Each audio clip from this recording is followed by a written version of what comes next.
ఈ కావేరి ఒక మాట అన్న తర్వాత వెనక్కి తిరగడం నువ్వెప్పుడైనా చూసావా? లేదు. ఇప్పుడు కూడా అదే జరుగుతుంది. సరోజ రూపలే దగ్గరుండి అత్తయ్యతో కేసు విత్డ్రా చేసేలా చేయించే బాధ్యత నాది. ఎలా చేస్తావ్? Just wait and see.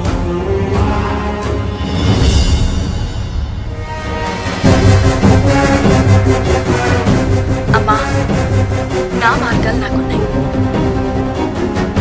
ఏం చెయ్యాలో అది చేస్తాను.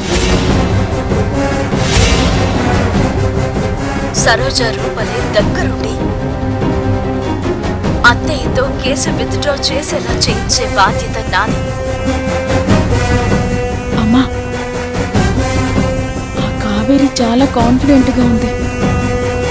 మన ద్వారానే అర్జున్ని విడిపిస్తాను అంటుంది. అంటే ఖచ్చితంగా మన లూప్ హోల్ ఏదో తన దగ్గర ఉన్నట్టుంది.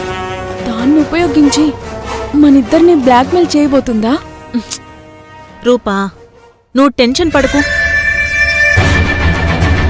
నన్ను కాస్త ఆలోచించుకొని అసలు మనం ఏమేం చేశాం? తేజాని ఉపయోగించుకుని 10 లక్షలు లాగేశాం. కానీ వాడి చేత నిజం చెప్పించిన భువన నమ్మదు. అర్జున్ని టెర్మినేట్ చేసినట్టు ఫోర్జరీ లెటర్ సృష్టించాం. కానీ అది కావేరీకి దొరికే అవకాశమే లేదు. మంజు చేస్తుంది.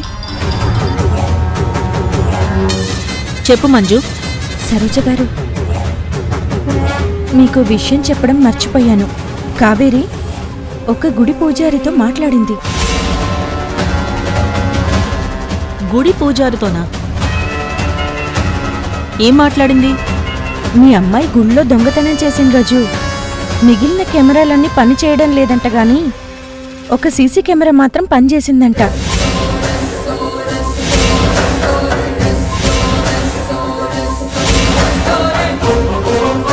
దాంట్లో ఎవిడెన్స్ ఉందని అతను చెప్తున్నాడు.